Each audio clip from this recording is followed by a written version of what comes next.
오늘은 사사기서를 공부하겠습니다. 여호수아서를 읽어보면 참 신앙인들의 삶이 돋보이고 그리고 믿음으로 산 사람이 승리한 그런 이야기를 담고 있다고 하면 사사기는 불순종하고 불신앙 가지고 하나님 앞에 매를 맞고 실패한 책이라고 정의할 수 있습니다. 여호수아 시대 때 전쟁마다 승리하고 하나님의 역사가 일으켰지만은 그 가나안 정복이 완성된 것은 아닙니다. 여호수아 13장에 보면 아직도 정복할 땅이 많이 남아있다고 성경은 생생하게 보도하고 있습니다. 그 가운데 지도자 여호수아는 죽었습니다. 그리고 동시대의 사람들, 하나님을 체험했던 그 사람들도 다 죽었습니다. 그런 가운데 사사시대가 본격화된 것입니다. 이제 누가 이스라엘 민족 공동체를 이끌어 나갈까요? 누가 지도할까요? 그 가운데 하나님이 참 통치자 되심을 드러내고 있습니다. 왜냐하면 여호수아가 죽고 났을 때, 지도자 여호수아가 죽고 났을 때 이스라엘 민족이 울부짖으면서 하나님께 묻습니다. 뭐라고 물었을까요? 사사기 1장 1절에 보면 여호수아가 죽은 후에 이스라엘 자손이 여호와께 여쭈어 이르되 우리 가운데 누가 먼저 올라가서 가나안 족속과 싸우리까? 하나님께 여쭤봐요. 그때 하나님이 뭐라고 답변하십니까? 사사기 1장 2절에 보면 여호와께서 이르시되 유다가 올라갈지니라. 보라, 내가 이 땅을 그의 손에 넘겨 주었노라 하시니라. 여러분, 누가 이스라엘 민족 공동체의 참된 지도자입니까? 참된 왕입니까? 참된 주권자입니까? 모세도 죽었습니다. 여호수아도 죽었습니다. 그리고 그 민족들도 다 죽었습니다. 그러나 하나님은 살아계셔서 영원토록 이스라엘 민족들을 이끌고 보호하고 그리고 필요를 채우시고 능력 가운데 세워나가고 승리의 깃발 흔들게 하신다는 것입니다. 여러분, 그래서 여러분 이 사사기의 그 제목이 뭐예요? 지도자 또 재판관이라는 뜻을 가진 히브리어 소펫의 복수형인 소펫팀입니다.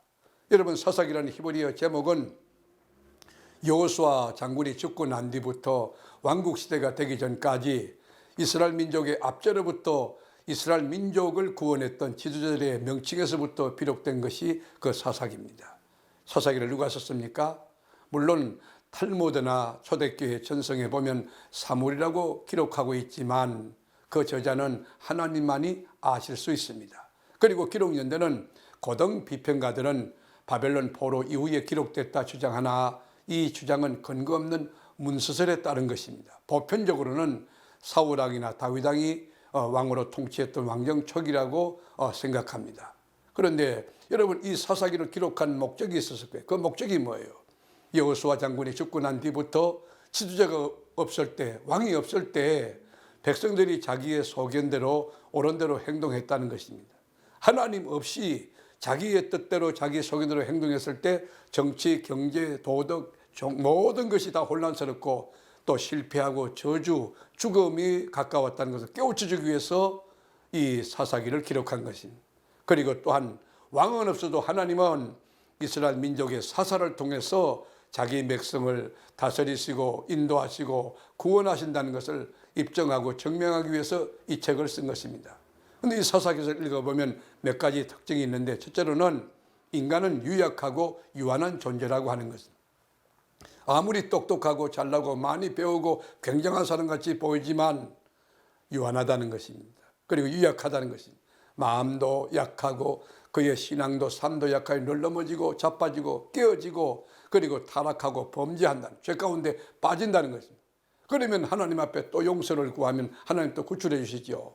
여러분, 또 하나 특징을 보면 이스라엘 민족이 범죄하면 열광을 들어서 하나님이 막대기로 들어 쓴다는 데인데, 그런데 이스라엘 민족이 회개하면 반대로 또 그 주변의 열광을 치신다는 메시지가 담고 있어요.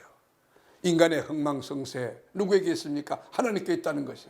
모든 주권이 누구에게 있습니까? 하나님께 있다는 것이. 하나님은 우리 인간의 약점과 허물을 보고 쓰지 않습니다.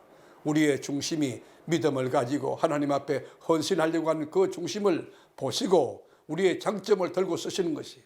온니엘이나 에웃이나 삼갈이나 더브라, 바락과 기드온, 아비멜렉, 삼손, 엘리, 사무엘 등 수많은 사설이 있지만 그들이 여러분 온전한 사람 어디 있습니까? 다 약점이 있고 허물과 실수가 있었지만 헌신된 마음, 그 중심을 하나님이 기히 보시고 들어섰다고 하는 것입니다. 우리가 부족할지라도 내 모습이대로 주님 앞에 최선을 다할 때 하나님이 우리를 통하여 하나님의 역사 일으키시고 영광을 거두시는 것입니다.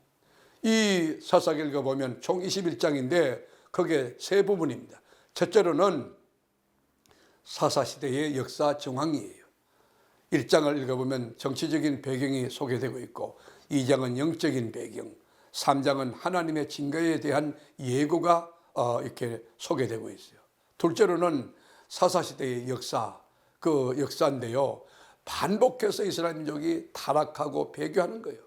그럴 때마다 하나님 앞에 하나님이 치시면 또 회개하고 또 하나님께서 회복시키시고 구원하시고 거기 사이클이 계속 반복해 돌아가는 그 모습이 누구의 모습일까요? 우리의 모습이에요.